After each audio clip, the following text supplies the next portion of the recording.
पहिल्यांदा आमच्या जन्माचा उत्सव केला गेला. हत्तीवरून साखर वाटली गेली आणि आमचं नाव ठेवलं जिजा. जिजा म्हणजे तुळजाभवानीचं नाव. त्याच्याबरोबर जी म्हणजे जिद्द आणि जा म्हणजे जाणीव, जागृती. आमच्या भावंडांच्या संग आम्ही लहानाचे मोठे होत होतो.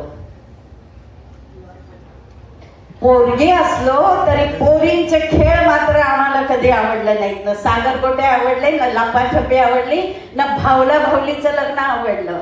आम्ही खेळत होतो ती युद्ध कला. आमचा दत्ताजी दादानं आम्हाला घोडा कसा फेकायचा ते शिकवलं होतं. अचलोजींनी दांडपट्टा शिकवला होता. बहादूरजींनी तलवारबाजी शिकवली होती. आणि आम्ही त्यांच्या संग युद्ध खेळत खेळत मोठे होत होतो. तलवार चालवली तर आम्हीच जणू 20 तळपती आकाशात.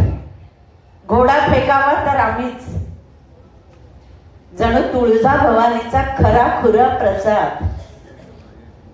आणि म्हणून या तुळजाभवानीनं नियतीसाठी आमच्यासाठी काही लिहूनच ठेवलं. आम्ही थोरल्या होत होतो. राजवाड्यात आम्हाला शास्त्रीकी शिकवायला येत होते, फारसी, हिंदी, संस्कृत. पण नेहमी मन विषण्ण असायचं. आपले आबासाहेब एवढे महापरतापी, मग ते स्वतःच का राजे होत नाहीत? कशाला चाकरी करतात सुलतानांची? एकदा आम्ही विचारलंच, आबासाहेब तुम्ही एवढी तलवार मारता, मग तुम्हीच का नाही राजे होत?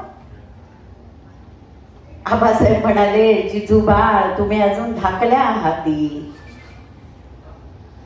भरट विचारांनी राज्य मिळवता येत नाही तलवार असली तरी. आपल्या समाजाची उतरंड चुकीची.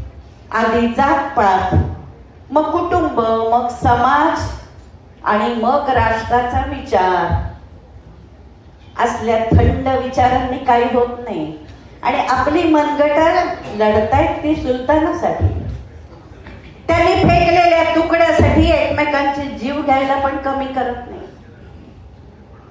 अत्याचाराच्या, अन्यायाच्या या कहाण्या गर्भात ऐकून आणि प्रत्यक्ष इथे कानाने ऐकून मात्र आमचं मन सळसळत होतं.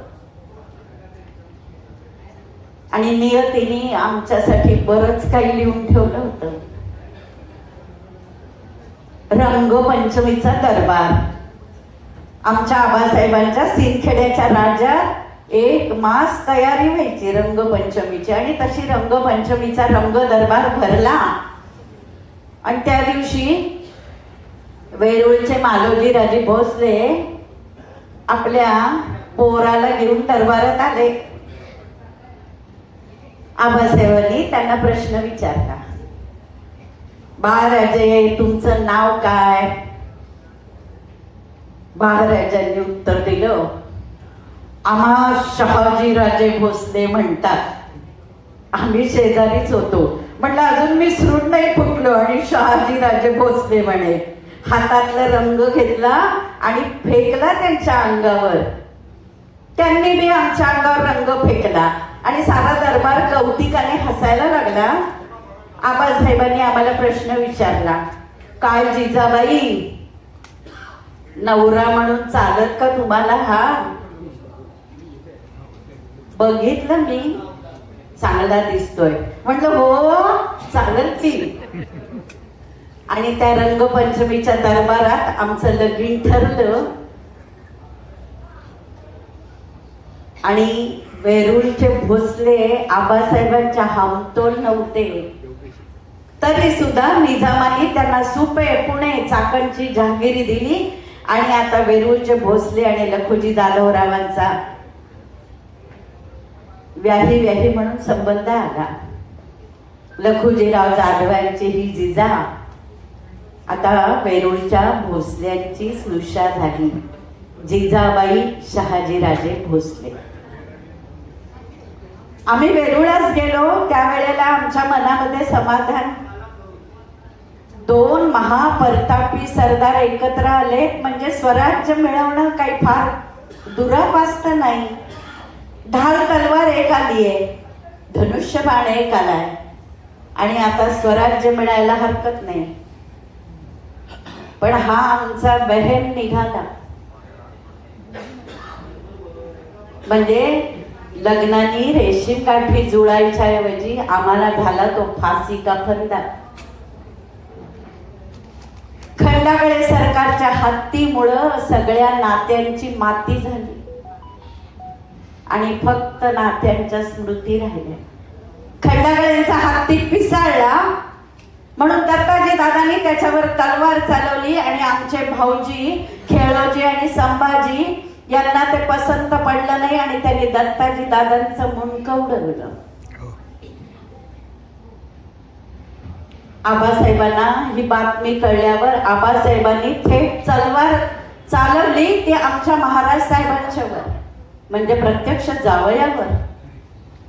आणि त्या क्षणी आमच्या नातं संपलं, आमचं माहेर तुटलं. तेव्हा 3 शाह्या एकमेकांच्या झुंजत होत्या. आदिलशाही, निजामशाही आणि सगळ्यात श्रेष्ठ मोगलशाही, म्हणजे आजचे शत्रू उद्याचे मित्र. आबासाहेब एकदा निजामाची चाकरी करायचे, एकदा आदिलशहाची करायचे. तसंच थोरल्या महाराजांचं पण. जे सिंदखेड्याच्या लहानशा वाड्यात आम्ही अत्याचार ऐकत होतो तेच आता वेरुळास आम्ही आमच्या डोळ्यांनी बघायला लागलो. आमच्या जाऊबाई दुर्गाबाई साहेब खेडोजी राजांची पत्नी त्र्यंबकेश्वरास तीर्थस्नानाला गेल्यावर महाभारत खानाने तिला पळवून नेली. आणि आता आमचा संताप संताप व्हायला लागला, रक्त उकळायला लागलं. या शाह्यांची चाकरी करून प्रत्यक्ष सरदारांच्या घरात ही कथा तर सर्वसामान्य बायांचं काय होत असेल याच्यावर एकच मार्ग. ही भूमी आमची, हे चंद्र सूर्य आमचे, ही मराठ्यांची ताकद आमची. तेव्हा राजा सुद्धा आमचाच व्हायला हवा, आमचं स्वराज्य व्हायला हवं. आमच्या रक्तामध्ये आमच्या श्वासामध्ये जणू स्वराज्य खेळायला लागलं आणि आम्ही पहिल्यांदा गर्भात राहिलो. संभाजीला जन्म दिला. आमचा पहिला पुत्र संभाजी. पण संभाजी मुळातच थंड प्रकृतीचे. जसे मोठे व्हायला लागले तसे त्यांना आपल्या आबासाहेबांच्या बरोबर पातशाह्यांची चाकरी करण्यामध्ये रस वाटू लागला आणि आम्ही ओळखलं या पोराच्या हातून स्वराज्य होणार नाही. संभाजीच्या पाठोपाठ आम्हाला 4 मुलगे झाले. पण सारे नियतीने आमच्या मांडीवरनं उचलून नेले. संकटावर संकट येत होते तसा आमच्या मनाचा निश्चय दृढ होत होता. प्रत्येक संकटागतिक आम्ही आमच्या मनाला सांगत होतो स्वराज्यच हवं. आणि याचा ध्यास, याची आस इतकी मोठी होती की आमच्या श्वासामध्ये सुद्धा स्वराज्य होतं. आणि मग शिवबाच्या वेळेला आम्ही गर्भारशी राहिलो.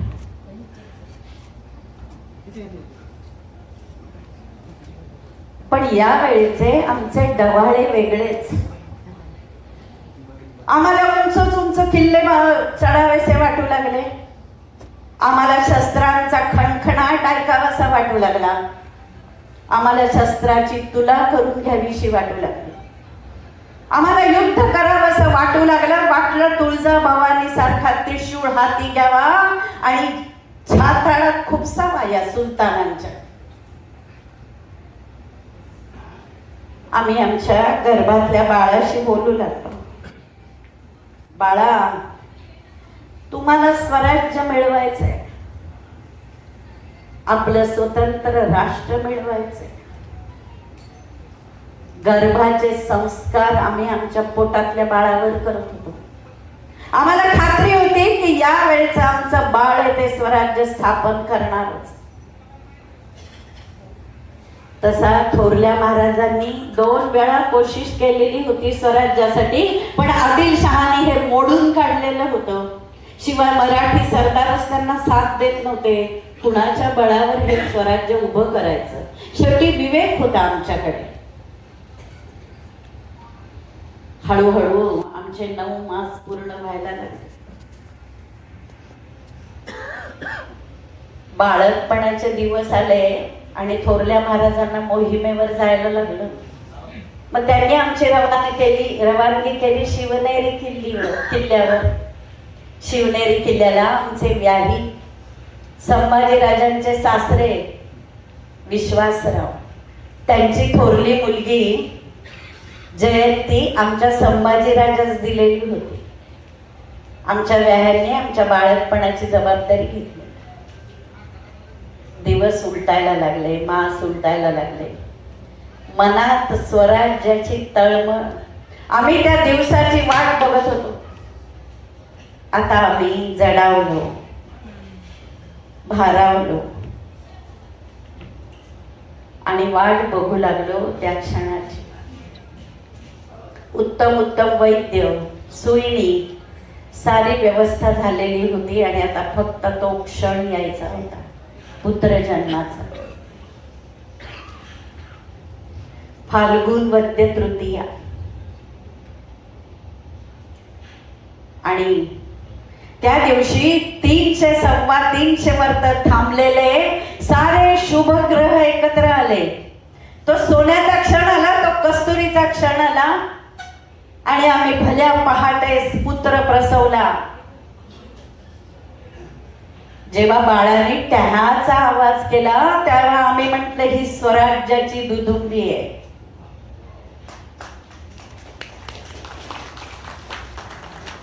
बाळराजांना आम्ही हातात घेतलं. हा तेजाचा गोल, ही आजची चिंगारी, उद्या याचा आम्ही अग्निकल्लोळ करणार. 5वीची पूजा झाली. म्हटलं बाई सटवाई उत्तम भाग्य लिही माझ्या लेखाचं. 6व्याला शस्त्रपूजा झाली. 12व्या दिवशी शिवबा सजले. जरीची कुंची, जरीचं झबलं, वागणं, बिंदल्या, साजरे गोजरे दिसायला लागले. त्यांना नेऊन सूर्य दाखवला. एका तेजानं दुसऱ्या तेजाचं दर्शन घेतलं आणि बारशाची वेळ झाली. नामकरण करायचं. साऱ्या रयतेला अवतन गेलं. बाया आल्या, हेट टाकले, ओघडपार वेशी पत्तर केले आणि आता बारशाचं घटिका आली. कुणी गोविंद घ्या, कुणी गोपाळ घ्या, कुणी माधव घ्या, कुणी गोविंद घ्या. नाव ठेवलं शिवाजी.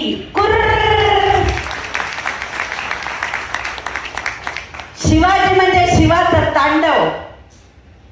वा म्हणजे वासुदेवाची कूटनीती आणि जी म्हणजे जिगर आणि जी म्हणजे जिजाबाई.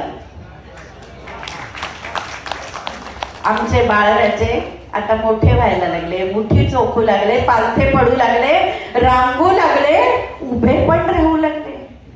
आता त्यांच्या खोड्याने सारा शिवनेरी किल्ला दणदणून जायला लागला.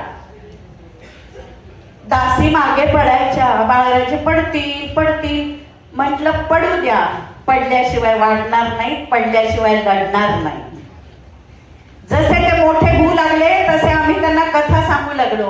रामायणाच्या, महाभारताच्या, पांडवाच्या, त्यांच्या दादासाहेबांच्या, त्यांच्या मामासाहेबांच्या कथा आम्ही सांगू लागलो. आणि तेवढ्यात निजामाच्या दरबारात कदम पोशीला गेलेल्या आमच्या वडिलांचा, आमच्या आबासाहेबांचा आणि आमच्या 2 भावांचा दिवसा ढवळ्या निजामासमोर खून झाला. हीच का बक्षिसे निष्ठेने सेवा केल्याची? आता आम्ही त्याला सांगू लागलो अत्याचार, अन्याय. आणि या सुलतानांना इथून घालवून टाकायचे शिवबा. आम्ही त्यांच्या संग तलवारीचे हात खेळू लागलो. आम्ही त्यांना घोड्यावर आमच्या बरोबर घेऊ लागलो. लुटूपुटूची शस्त्र दिली. शिवबा मोठे व्हायला लागले आणि मुख्य म्हणजे आमच्या सांगण्याचा त्यांच्या कोमल मनावर परिणाम व्हायला लागला. आम्हाला पाहिजे तसे आम्ही शिवबाला घडवत होतो. शिवबा मोठे व्हायला लागले आणि महाराज साहेबांनी त्यांचं स्थायी वास्तव्य बंगळुरात स्थापन केलं. जणू दुसरे राजेच. आदिलशहाचा डाव मोठा होता. शहाजी राजे जर महाराष्ट्रात आले तर स्वराज्याची चळवळ उभी करतील तेव्हा त्यांना लांबच ठेवलेलं बरं. आणि मग बंगळुरास काय ऐश्वर्य. आमच्याकडे दुर्डीभर दागिने होते, शेले होते, चालू होते, नालख्या होत्या, पालख्या होत्या, दासी होत्या. कुबेराच्या शेजारी आसन मांडी घालून बसलो असतो तरी आम्हाला काही कमी नव्हतं. पण आम्ही ओळखलं अशा वातावरणामध्ये स्वराज्याचा पाया घालताच येणार नाही. तरी सुद्धा तिथे असताना आम्ही शास्त्र शुद्ध शिक्षण घेतलं राज्यकारभाराचं.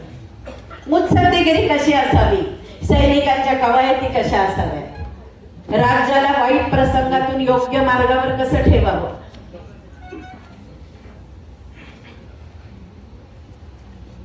चार पाच साल उमटली आणि आम्ही महाराज साहेबांना सांगितलं आम्ही पुनवडीस जातो.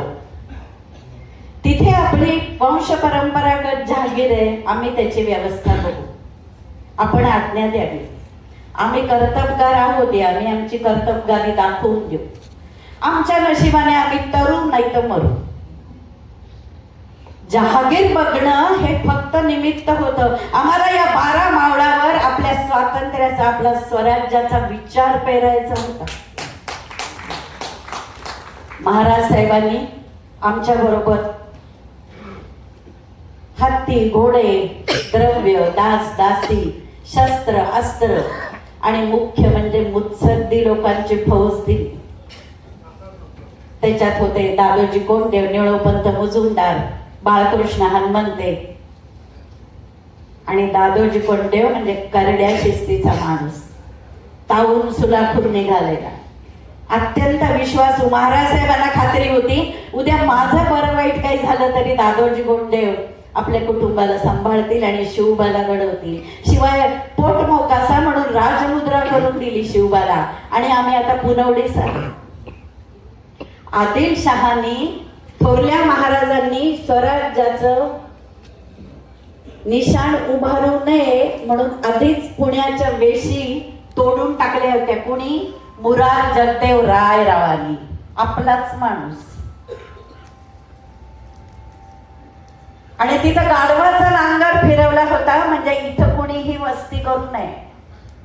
आम्ही पुनवडीस आलो. रयत परागंदा झालेली, शेती नाही, खायला अन्न नाही, जळलेली घरं होती. आम्ही आधी त्यांना विश्वास दिला आम्ही आहोत. रयतेला पुन्हा बोलवलं, त्यांना खायला धान्य दिलं, पेरायला बी दिलं, शेतीची अवजारं दिली, बैल दिले आणि त्यांना सांगितलं इथे येऊन बसा, ही भूमी आपली आहे. हळूहळू रयत आली. त्यांना पोटाशी धरायला पाहिजे. सुलतानाच्या अत्याचाराने, अन्यायाने त्रासलेली रयत होती. हळूहळू रयत जमा झाली, शेती पिकू लागली, कणसं डोलू लागली, आया बाया सुखाने फिरू लागल्या, अन्न पाणी दिलं. आणि आम्ही शिवबाला आमच्या जवळ घेऊन न्याय नीतीचे धडे द्यायला लागलो. पहिलाच न्याय 15व्या वर्षी आमच्या शिवबाने केला, रांझे पाटलाचा. बाबाजी रांझे पाटलांनी आपल्याच गावातल्या बकुळ्यावर अत्याचार करायचा प्रयत्न केल्यावर शिवबाला म्हणलं तुम्हाला काय न्याय सुचतो तो द्या. आणि शिवबाने त्याला चौरंगा करायची शिक्षा केली. हात आणि पाय तोडून भर चौकात फेकला होता की पुन्हा कुणाची हिंमत होणार नाही. गोठ्यातली गाय, अंगणातली तुळस आणि घरातली माय सुरक्षित राहिली पाहिजे. शिवबा प्रत्येकाच्यात आई बघ. शिवबाचा न्याय बघून आम्हाला समाधान वाटलं. हळूहळू शिवबाचा राज्य कारभार सुरू झाला आणि पहिलंच तोरण त्यांनी बांधलं, तोरणा किल्ला. आम्ही म्हणलं शिवबा ज्याचे गड, ज्याचे किल्ले त्याचं राज्य. आणि तोरणा किल्ला घेतल्याबरोबर अनेक किल्ले घेण्याचं शिवबांनी सुरू केलं. आम्ही 12 मावळं फिरू लागलो. हाताला धरून शिवबाला रान तुडवलं. तिथे आम्हाला हे काटक राकट मावळे मिळाले. सूर्याजी मालुसरे, तानाजी मालुसरे, हिरोजी फर्जंद, कोंडाजी फर्जंद, बाजी पासलकर, बाजी प्रभू देशपांडे, मुरार बाजी, शिळमकर, बांडल देशमुख, येसाजी कंक आणि ज्येष्ठ असलेले कान्होजी जेधे. या साऱ्यांच्या मुळे स्वराज्याला बळकटी यायला सुरुवात झाली. त्यांच्या हातातली शेतीची अवजारं काढून आम्ही त्यांच्या हातात शस्त्र दिली. गनिमी कावा शिकवला आम्ही. समोरासमोर जेव्हा शत्रूशी लढणं शक्य नसतं तेव्हा गनिमी काव्याने जिंकायचं. अत्याचार अन्याय बघितल्यामुळं जणू तुळजाभवानीने आम्हाला तेज बुद्धी दिलेली होती आणि साऱ्या प्रसंगामध्ये आम्ही शिवबाच्या मागे होतो. हळूहळू स्वराज्य उभं राहायला लागलं तसा आदिलशहा बिथरला. त्यांनी आधी थोरल्या महाराजांनी सांगितलं पोराला आवरा. थोरले महाराज म्हणाले पोरग आमचं काही ऐकत नाही, तुम्हाला काय करायचं ते करा. पण शिवबाने आदिलशहाचंही ऐकलं नाही. हळूहळू किल्ले घ्यायला सुरुवात केली. अधिक टेहळणी करायची. कोणत्या किल्ल्यावर बंदोबस्त कमी आहे, कोणत्या किल्ल्याचा किल्लेदार आपल्याला फितूर होऊ शकतो, मग ते किल्ले जिंकायचे. वेळ पडली तर सोडून द्यायचे. तिथं पुन्हा साधन सामुग्री गोळा होईपर्यंत वाट बघायची, परत किल्ले जिंकायचे. हळूहळू स्वराज्यात किल्ले यायला लागले. स्वराज्याचा वारू आता तुफान वेगानं जायला लागला. तर शिवबाचं लग्न झालं होतं सईबाईशी, फलटणच्या निंबाळकरांची मुलगी, आमच्याच नात्यात. आम्ही आपल्या स्वराज्याला बळकटी यावी आणि कोणी फितुरी करू नये याचा एकच मार्ग आम्हाला सापडला, म्हणजे आम्ही शिवबाचे 8 विवाह केले.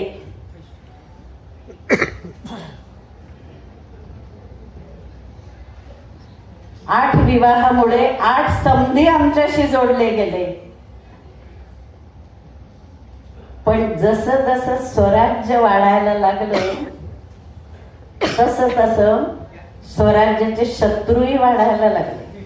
स्वराज्यावर संकट यायला लागली, पण प्रत्येक संकटात आम्ही कधी डगमगलो नाही. प्रत्येक संकटात स्वराज्याचा आमचा जो ध्यास होता तो दृढ व्हायला लागला. स्वराज्यावर पहिलं संकट गुदरलं ते अफजल खानाचं. हा अफजुल्या आदिलशहाच्या पोटी पदरी असलेला सरदार, अत्यंत क्रूर कर्मा, अफाट ताकदीचा, राकट आणि क्रूर प्रवृत्तीचा. बडी साहेबा बडी बेगमनी विडा मांडला होता, जो कोणी शिवबा जो कोई जिंदा या मुर्दा पकड़ के लाएगा उसको हम बड़ी जागीर देंगे. अफजल खानाने आपली दाढी कुरवाळली आणि बडी साहेबाला सांगितलं, शिवबा शिवाजी तो चूहा है, मैं उसको पकड़ के लेके आता हूं. 60,000चे सैनिक देऊन अफजल खान आता राज्यावर चालून येणार होता. त्या मानानं आपल्या मराठी सैनिक मुठभर, शिवाय शस्त्रास्त्रांची कमी. आम्ही शिवबास नेक सल्ला दिला. शिवबास समोरासमोर लढणं दुरापास्त. अफजुल्याला मारायचं असेल त्याला त्याच्या बिळातून त्याला बाहेर काढला पाहिजे. त्याप्रमाणे महिने आमचं नियोजन चाललेलं होतं. रातभर खलबत व्हायची. आणि मग आम्ही सांगितलं, शिवबा एक खलीचा धाड,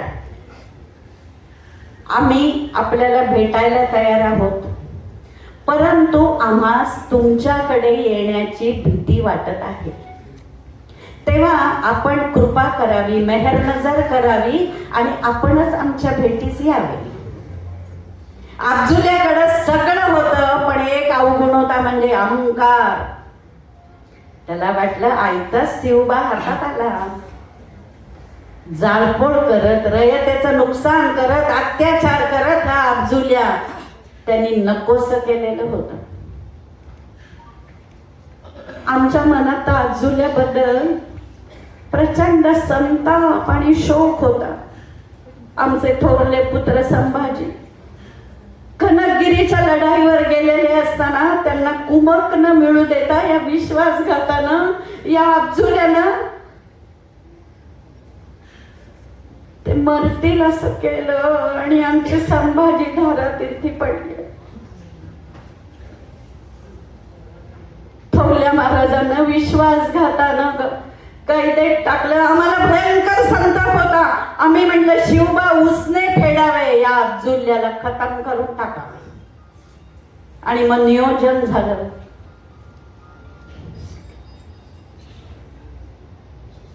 प्रतापगडाच्या पायथ्याशी भेटायचं ठरलं. मोठा शामियाना बांधला गेला. सारं ठरलं. त्यांचा एक वकील, आपला एक वकील, तेवढेच भेटीला जायचे. पण हे माहिती होतं हा शिवबाला ठार मारेल. आम्ही तेव्हा शिवबाला सांगितलं, शिवबा पूर्ण तयारीनिशी जाणे. प्रत्यक्ष भवानी तुमच्या तलवारीत वसलेली आहे, नाही प्रत्येक मावळ्याच्या तलवारीत ती वसलेली आहे. आम्ही रायगडावर आमच्या काळजाचा गणपती तामणात घालून ठेवलेला होता. प्रत्येक मोहिमेवर जाताना आम्हाला प्रसव वेदना होत होत्या. हा आमचा शिवबा गेलेला सुखरूप घरी येईल की नाही. पण त्याहीपेक्षा मोठा ध्यास होता तो आपल्या सार्वभौमत्वाचा, आपल्या स्वराज्याचा. आणि अब्जुल्याच्या भेटीला जाताना शिवबाला आम्ही आधीच आशीर्वाद दिला होता. शिवबा तयार झाले.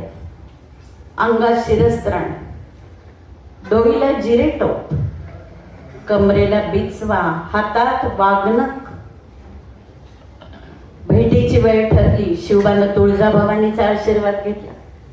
आम्ही शिवबाला नेहमीच आशीर्वाद देत होतो, यशस्वी भव.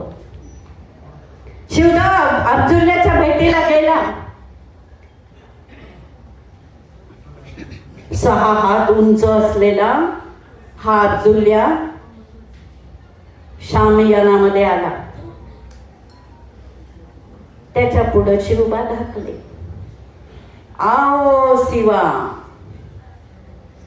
शिवबा पुढे गेले. त्यांनी आपल्या डाव्या कुशीमध्ये शिवबाची मान दबोचली आणि उजव्या हाताने कट्यार शिवबाच्या पाठीवर चालली. टरा टरा आवाज करत अंगरका फाटला, पण शिरस्त्राण असल्यामुळे शिवबाला काहीच झालं नाही. अति चपळतेने शिवबाने आपल्या हातातला बिचवा काढला, वाघनख घातली आणि खुपसली अब्जुल्याच्या पोटामध्ये. अब्जुल्याची आतडी भडा भडा बाहेर आली. कडकडले स्तंभ, गडगडले गगन, अवनी होता आहे कंपायमान. तडतडली नक्षत्रे, पडता ती जळण, उग्र रूपे प्रगटला तो सिंहवदन.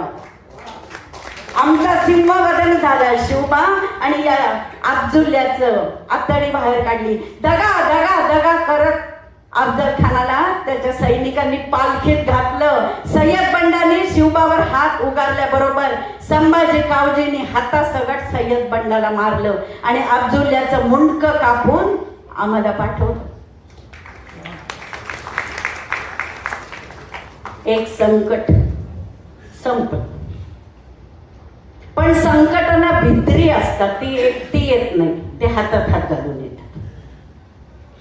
अब्जुल्याचं संकट दूर झालं म्हणेपर्यंत शिवबा पन्हाळ्याला अडकले सिद्धी जोहरच्या वेड्यामध्ये.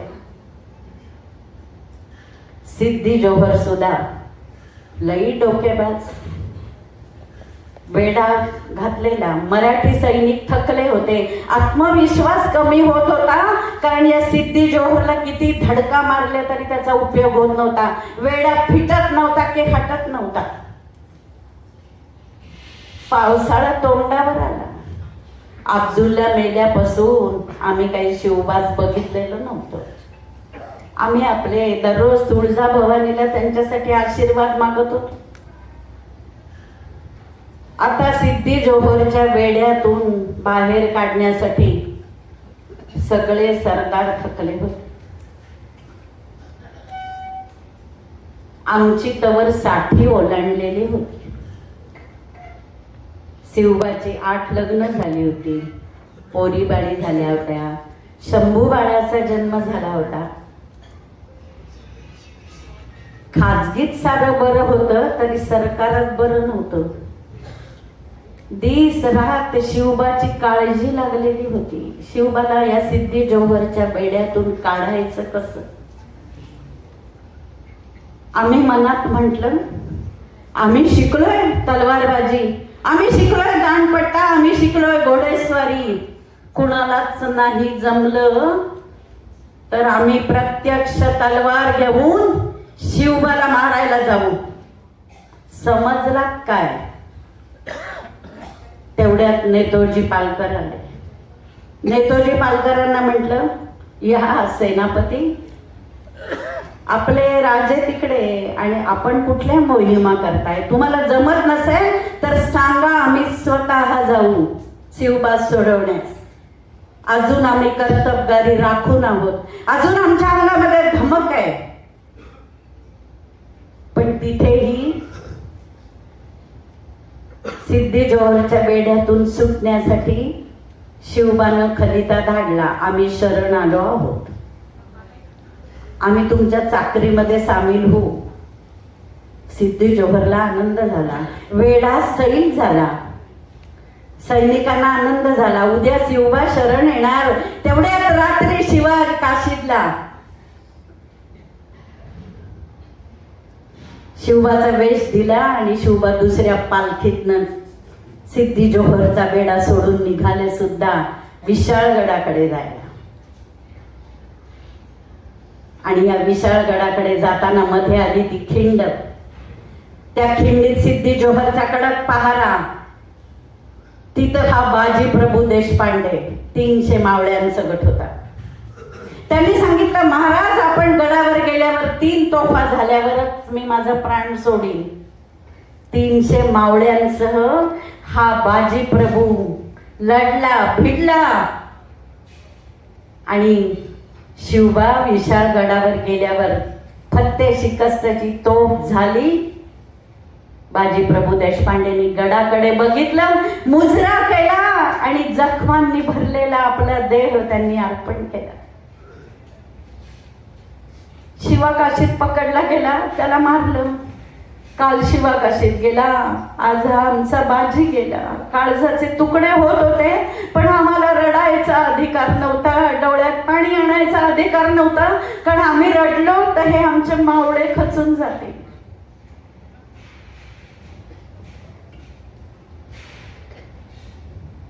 सुख येतं येतं म्हणतात, पण ते दुःख घेऊनच येतं. सुखाला दुःख चिकटलेलंच असतं.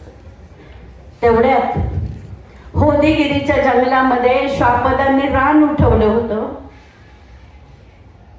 गावातल्या पोरासोरांना, बाया माणसांना श्वापद उचलून नेत होती. त्यावेळेला महाराज साहेबांनी ठरवलं या श्वापदांची शिकार करायची. संभाजी गेल्यापासून महाराज साहेब खचलेलेच होते आणि आमची त्यांची भेटच होत नव्हती. हा स्वराज्याचा उद्योग आम्ही आरंभला होता. महाराज साहेब शिकारीला गेले आणि घोड्याच्या रिकीबीत पाय अडकला. रिकीब वेलाच्या धोंडोळीत अडकली. महाराज साहेब खाली पडले आणि तत्क्षणी गतप्राण झाले.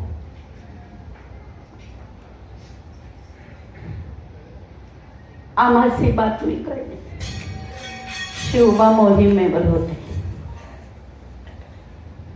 आम्ही ठरवलं आपला धर्म सती जाण्याचा आणि आता महाराज साहेबांच्या मागे जगून तरी काय करायचं.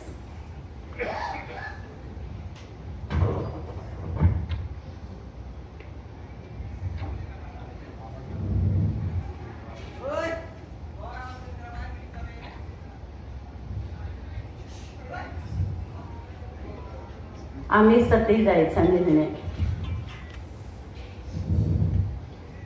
शिवबा आमच्या भेटीला आले. म्हणजे शिवबा आता आम्ही महाराज साहेबांच्या बरोबर जाणार, तुमचं कर्तव्य आहे. शिवबाने पायाला मिठी घातली. आऊसाहेब, तुमच्या प्रेरणेने आम्ही हे स्वराज्य उभं केलं. आता आम्हाला तुमच्याशिवाय कुणाचा आधार आहे? आता तुम्ही एकट्या आमच्या आऊसाहेब नाही, तुम्ही साऱ्या रयतेच्या आऊसाहेब आहात. तेव्हा साऱ्या रयतेचा विचार करा आणि मग सती जायचा निर्णय. आईसाहेब, आम्ही तुम्हाला विनंती करतो, तुम्ही सती जाऊ नका. लहानपणी रडला नसेल एवढा शिवबा रडला. आम्ही आमचं सती जाणं तहकूब केलं, पण आता आम्ही फक्त विश्वस्त, राज्याच्या विश्वस्त. आता अलंकार, शालू, शेले, दागदागिने यातनं मन काढून घेतलं. समर्थांनी दासबोधाचं हस्तलिखित आमच्यासाठी पाठवलं होतं. रोज दासबोधाचं वाचन नियमितपणे सुरू केलं. पण स्वराज्यातलं लक्ष मात्र काढता येत नव्हतं. अजून संपूर्ण स्वराज्य मिळालेलं नव्हतं. परत तिसरं संकट आलं. औरंगजेबानं आपला मामा शाहिस्ते खान पुण्यावर चाल करून पाठवला. शाहिस्ते खान म्हणजे सुद्धा कर्दन काळ. हे सुलतान म्हणजे क्रूर रक्ताचे, थंड डोक्याचे, किड्या मुंग्यांच्या सारखे माणसं मारणारे. अफजल खानानं सुद्धा मंदिरं उद्ध्वस्त केलेली होती, तिथं मशिदी बांधल्या होत्या, आमच्या तुळजाभवानीची मूर्ती तोडलेली होती. हे सारं रयतेला पचनी पडणं कठीण होतं. हे हळूहळू सगळं सावरायला पाहिजे होतं. आता शाहिस्ते खान आमच्या लाल महालात येऊन राहिला. पुणे बेचिराग केलं, पुणे जाळून टाकलं. ज्या लाल महालात आमच्या शिवबानं रामरक्षा म्हटली, ज्या लाल महालात त्यांनी रामायण महाभारताची पारायण केली, तिथं आता मद्याचे प्याले रिकामे व्हायला लागले आणि नृत्याचा छनछनाट व्हायला लागला. आता या शाहिस्ते खानाचा बिमोड करायलाच पाहिजे होता, परंतु समोरासमोर लढणं शक्य नव्हतं. आम्ही शिवबाला पुन्हा सल्ला दिला, रात्रीच्या अंधारात कापून काढा शाहिस्ते खानास. आणि अवघ्या काही मावळ्यांच्या सह शिवबा शाहिस्ते खाना शास्त करण्यासाठी पुण्यास निघाला. आम्ही आशीर्वाद दिला, यशस्वी भव. आणि रोजाचे दिवस होते, रमजानचा महिना होता. खाऊन पिऊन सारे शांत झोपलेले असताना शिवबाने लाल महालात प्रवेश केला. कशी कोण जाणे खबर मिळाली आणि शाहिस्ते खान पळत सुटला. खाली उतरत असताना फक्त 4 बोटावर निभावला. खरं रमजानाच्या महिन्यात हा अल्लाला प्याराच व्हायचा, पण 4 बोटावर निभावला. धावत पळत औरंगाबादच्या रस्त्याला लागला. पण आमचा लाल महाल रिकामा झाला. शाहिस्ते खानानं सारी रयत नागवली होती. शेतं जाळली होती, वाडे जाळले होते, माणसं मारली होती. आता हे सारं, माणसांची तर किंमत नाही, पण तिचं तर भरून काढायला हवं होतं. म्हणून सुरतेला जाऊन शिवबानं अत्याचारानं नाही, अनाचारानं नाही, पण बरोबर तिथून संपत्ती गोळा केली आणि पुन्हा रयतेच्या सुखासाठी, ती सोयीसाठी वापरली गेली. आग्र्यालाही जावं लागलं, औरंगजेबाच्या कैदेमध्ये अडकावं लागलं. त्यावेळेला आम्ही प्रतापराव गुजर, निळोपंत मुजुमदारासह स्वराज्य उत्तम राखलं. एक बोटभर जमीन सुद्धा आम्ही कोणाला घेऊ दिली नाही. अजून आम्ही कर्तबगारी दाखवून होतो. आग्र्याहून शिवबा परत आले. त्या मोगलांच्या कैदेतून सुटले. प्रत्येक वेळेला अनंत काळज्या, अनंत यातना. पण स्वराज्य, सार्वभौमत्व, ही जमीन आमची, हे चंद्र सूर्य आमचे, हे तख्त आमचं, हे निशाण आमचं, तर छत्रपती सुद्धा आमचाच असला पाहिजे.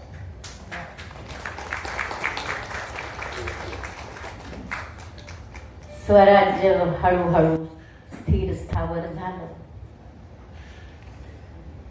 आणि आता आम्ही शिवबा सांगितलं, शिवबा, कुणी कुणाला दिलं म्हटलं, कुणी कुणाला राज्य म्हटलं म्हणून राजे होता येत नाही. त्याच्यावर संस्काराची मोहर पाहिजे. शिवाय तुम्ही ही जिंकलेली जमीन, हे गड किल्ले, तुम्ही छत्रपती असल्याशिवाय कायद्याने तुमचे होणार नाही. तेव्हा छत्रपती ही नाममुद्रा तुम्हाला घेतली पाहिजे. तुम्हाला राज्याभिषेक झाला पाहिजे. कितीशे वर्षांनी मराठी छत्रपती पाहिलेला नाहीये या भूमीने. तेव्हा आता आमचं एक स्वप्न पूर्ण करा, राज्याभिषेक होऊ द्या. काशीवरून गागाभट्टास बोलावणं धाडलं. त्यांनी शास्त्रार्थ धुंडाळले, पोथ्या पुराणं बघितली आणि शिवबाला राज्याभिषेक करायचं ठरवलं. 2 साल आधीपासून तयारी सुरू झाली होती. राज्याभिषेकाचा दिवस ठरला. ज्येष्ठ वद्य तृतीय. साऱ्या राजांना अवतनं धाडली गेली. त्यांच्यासाठी शिबिरं बांधली, वाडे बांधले, रयतेसाठी अन्नधान्याची व्यवस्था केली. अनेकांच्या तुला केल्या, शिवबाची तुला केली आणि ते रयतेमध्ये वाटून टाकण्यात आलं. 32 मन सोन्याचं सिंहासन केलं. त्याच्यावर सारी राजचिन्ह कोरली गेली. राणी वसा आनंदाने तयारीला लागला. लुगड्यांची खरेदी झाली, अलंकारांची खरेदी झाली. राजाराम आणि संभाजीराजे आनंदाने नाचू लागले. सारी रयत आनंदाने वेडी झाली. आमचा छत्रपती होणार, आमचे राजे, आमचे छत्रपती होणार. आणि तो सोन्याचा दिवस आला. पहाटेस अभिषेक शाळेमध्ये शिवबास सप्तसिंधूंनी स्नान घालण्यात आले. ज्या शिवबाला मांडीवर घेऊन आमच्या डोळ्यातल्या अश्रूंनी आम्ही त्याच्या मस्तकावर अश्रू टाकले होते, तिथं सप्तसिंधूंचं स्नान बघताना मन भरून आलं. 16 सुवासिनींनी त्यांना औक्षण केलं. त्यांचं मौंजी बंधन झालं. पाठोपाठ त्यांचे विवाहही करण्यात आले, पुन्हा त्याच बायकांशी. सारं काही विधिवत सुरू होतं. हा सारा सोहळा आम्ही आनंदानं पाहत होतो. जणू आम्ही जिंकलो होतो, आम्ही कृतार्थ झालो होतो. शंभू महादेवाच्या आणि तुळजाभवानीच्या आशीर्वादाने हे सारे आनंदाचे क्षण आम्ही बघत होतो. आणि तो क्षण आला. शिवबा जरी काम केलेला पांढरा अंगरखा, तुमान, वरती शिरपेच, मोत्याच्या माळा, नवरत्नाच्या अंगठ्या. शिवबा कमरेला तलवार घेऊन निघाले. आम्हाला जणू युद्धाला निघालेले श्रीरामच दिसले. गागाभट्टांचा मंत्र उच्चार चालू होते. 2 शुभलक्षणी हत्ती वाड्याच्या बाहेर होते. इंग्रजी अधिकारी सुद्धा आले होते. आम्ही शिवबाच्या शेजारी स्थानापन्न होऊन हा सारा सोहळा बघत होतो. आमच्या नातींना समजून सांगत होतो. शिवबा सिंहासनाकडे आले. त्यांनी सिंहासनाला मुजरा केला, गुडघ्यावर टेकून नमस्कार केला, आम्हास नमस्कार केला. गागाभट्टांनी मंत्रोपचार केले. सोन्या चांदीची फुलं शिवबावर अर्पण करण्यात आली. लक्ष मोरांचा अभिषेक करण्यात आला आणि मोठी ललकारी झाली. प्रौढ प्रताप पुरंदर, गो ब्राह्मण प्रतिपालक, क्षत्रिय कुलावतांचा सिंहासनाधीश्वर श्रीमंत छत्रपती शिवाजी महाराज की.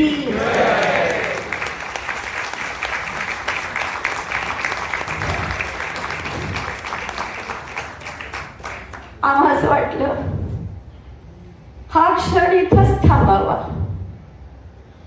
हा सारा सोहळा आम्ही मनात डोळ्यात साठवून घेतला. शिवबा, किती जन्मांची पुण्याई म्हणून आम्हाला तुमची माता होता आलं.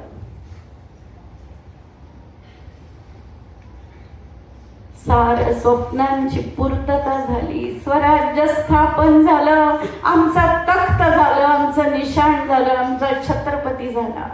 रयतेला आनंद झाला. एकाच वेळी सगळ्या किल्ल्यांच्या वर तोफा उडल्या.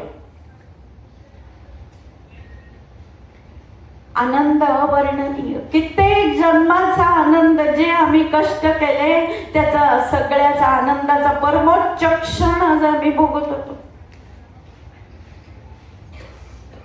आम्ही सारं पाहिलं. शिवबा आमच्या दर्शन पाया पडायला, आशीर्वाद घ्यायला. आम्ही म्हटलं, शिवबा आम्ही तुम्हाला काय आशीर्वाद द्यायचा? रामराज्य करा. जिथं न्याय असेल तिथं उभे राहा. जिथं नीती असेल त्याचं रक्षण करा. जिथं अन्याय होत असेल तिथं तुटून पडा. शतायू शिवा. आम्ही तुम्हाला आशीर्वाद देण्यापेक्षा आम्हीच तुमच्याकडं मागणं मागतो. हर एक जन्मी आम्हाला शिवबाची आऊसाहेब करा.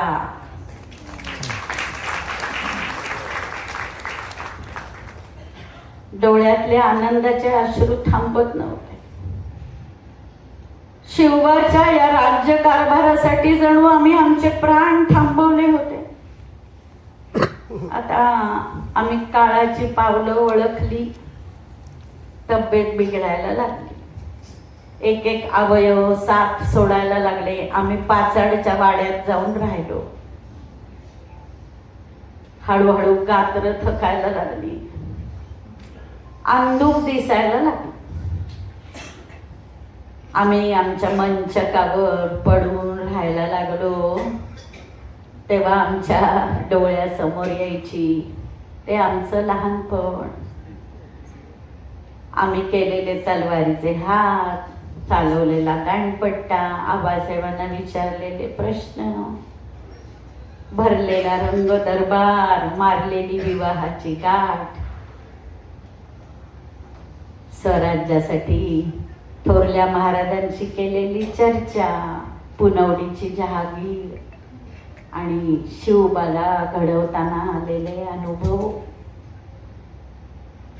शिवबा आणि स्वराज्य या दोन गोष्टींनी आमचं आयुष्य घेतलं. पण आता आम्हाला निघायला हवं. पैल तीराला डोळे लागलेले आहेत. ते बघा समोर आमच्या आऊसाहेब, आमचे आबासाहेब, थोरले महाराज, आमचा शंभूबा सारे आम्हाला बोलवतायत. आता आम्हाला निरोप द्या. येतो आम्ही. जगदंब जगदंब जगदंब.